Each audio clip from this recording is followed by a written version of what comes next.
Good morning. We are packing things up. We're getting ready to head to the track so Kristen can do some training for the high rocks. And while we're there, we're going to give you guys 5 tips that you can apply to your running to improve on it. So I'll show you what a good warm-up looks like and what her actual track workout is. So we'll see you guys over there.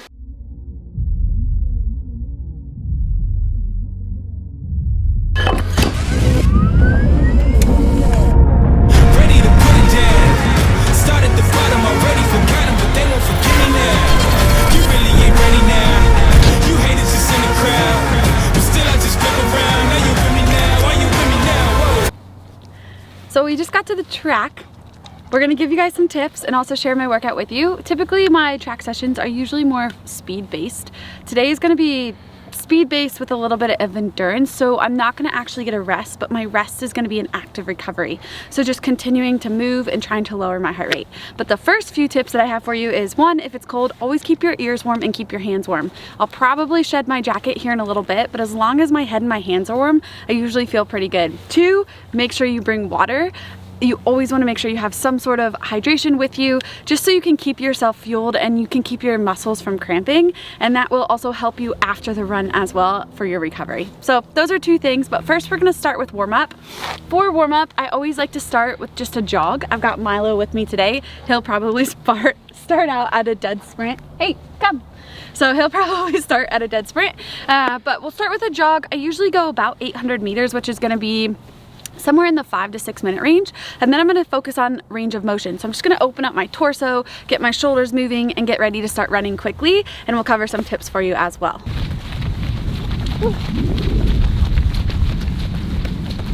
He's already gone. I've got my sunglasses on for right now because I like to keep my face relaxed, and when it's really sunny sometimes I tend to squint, but I'll probably lose them during the workout. Alright guys, running tip number 1. The first thing is a body check. So we should have our head in a neutral position, our shoulders pulled down and back. We want to think about relaxing our face, keeping our back in an upright position so we're not hunched over or arched. Think neutral spine with an engaged midline.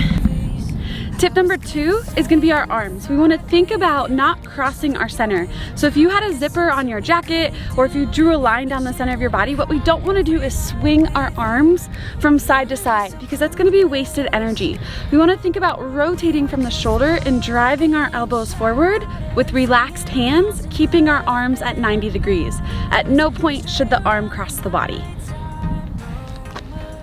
Tip number 3, look where you want to go. So we don't want to be looking down, we don't want our head jutted up, we want to look off in the distance, looking just in front of us so we can keep our spine neutral. Tip number 4 is going to be oscillation. We don't want to see our head going a lot of up and down. We want to think if we looked in a mirror or saw our shadow, our head would stay level because that means we're going to have less shock to absorb and we're wasting less energy. So think about being smooth and efficient rather than bobbing up and down while you run. Tip number 5, breathe. Try not to hold your breath. Focus on big deep breaths, and I like to think about breathing in for 2 steps and breathing out for 2 steps. So I have a nice rhythmic breath and it gives me something to think about and try to relax into. So nice, smooth, controlled breathing. And finally, tip number 6, smile. I know we said 5 tips, but that 6th tip is gonna be key. If you can relax your face, enjoy what you're doing, you're just gonna enjoy your run so much more. You might even have a better performance in that run. Try to think about smiling while you're running because it is proven that that's gonna boost your mood and boost your endorphins. For warm-up, I usually just like to start by loosening up my glutes and my hips a little bit. So I usually take some time just to drive my knee high, pulling it into my chest. And then from there, I like to go into a figure 4. So just walking, just sitting down. So what I'm focusing on right now is just opening up my glutes. And I usually do about 10 to 20 steps, so 10 steps per leg, till I feel like they're starting to loosen up pretty nicely. Then from there, the next thing I like to do is focus on my rotation. We should be running forward and backwards, but we're still gonna get a little bit of that deviation in our upper body. So I like to Samson lunge, twist, reach, kind of add all of that in together. Twist, reach. Basically, I'm just loosening up my body, some active range of motion, just starting to feel good. and prep myself mentally for this run. Oop, almost forgot my reach. Once I hit my general range of motion, I like to go through some high knees, some butt kicks, get my ankles nice and loose, some skipping, so I'm ready for the impact and ready for the bounding that happens during the run. We do want to watch our vertical oscillation, which I'll talk about, just because that means we're wasting energy if we're moving up and down a lot, but it's still good to get your ankles and your calves prepped and ready. So I'm going to start just with some high knees into long strides, back to high knees, back to long strides, butt kicks, same thing, and then some skipping.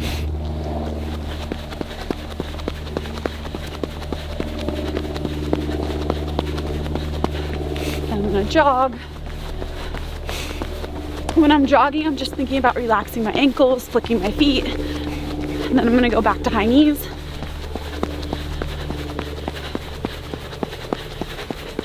My heart rate's starting to come up too. Back to jogging. Again, just kind of flicking the feet, loosening up the ankles, back to high knees. Milo's lost running around the track somewhere. He's gonna be worn out before the workout even starts. Back to jogging. Whew, now I'm gonna do the same thing back, but with butt kicks this time. Just flicking my feet towards my butt, trying to touch my heel to my butt.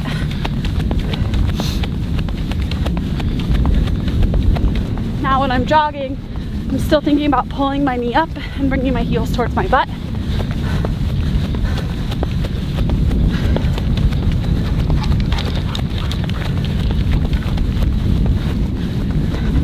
And one more time.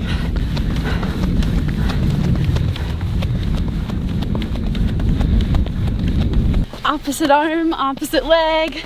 That's the key. Warm up already has Milo completely worn out and covered in mud. So looks like I'm doing this one on my own today. He'll probably keep up with me for, I don't know, maybe one. But what I'm gonna do is I'm gonna go 800 meters. I know what pace I want to hold, so it's going to be a little bit slower than my mile pace, and what I'm trying to figure out is the gauge that I can be holding for a 1K. So I'm going to do a 800 meter. The 800 meter is the working effort, and then I'm going to go into a 400 meter active recovery jog.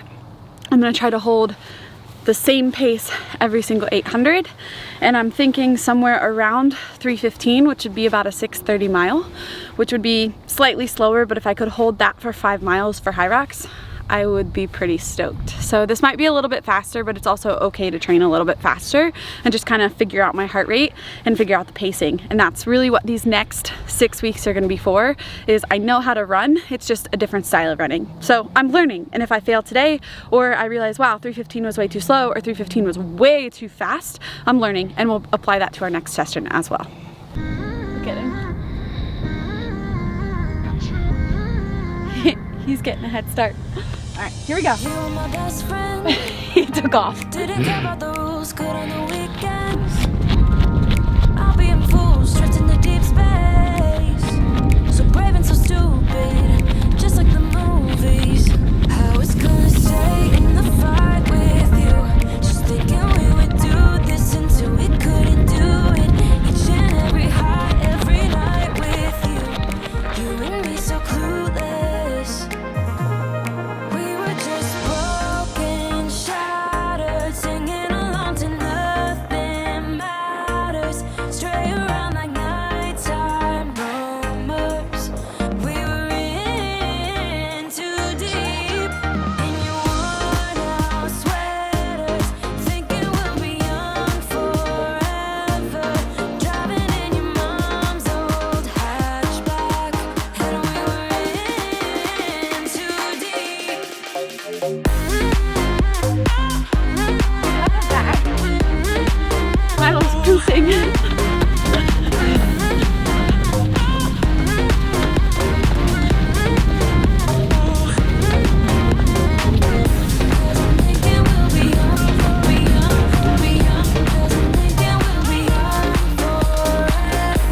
Alright guys, I hope you enjoyed this video. I was pretty pumped about my time, so I was holding around 3:10 on my 800s, and then my 400 was super easy, so I wasn't watching the pace on that. Over time, I'm gonna have to be faster if I do want to be able to compete, but for the first day back out on the track, I was pretty satisfied. Usually I don't hit track training until games training, so this is a lot earlier, and I'm excited to see how this helps me during the open as well. Cool down is always super important. I like to hit a 400-meter jog into a 400-meter walk and then go home and foam roll, stretch out your calves, work on your hips, because running is gonna give you a little bit of tighter hips and we wanna stay healthy so we can keep running. So definitely don't skip that 10-minute post-workout stretch or foam roll session. It's gonna be super important.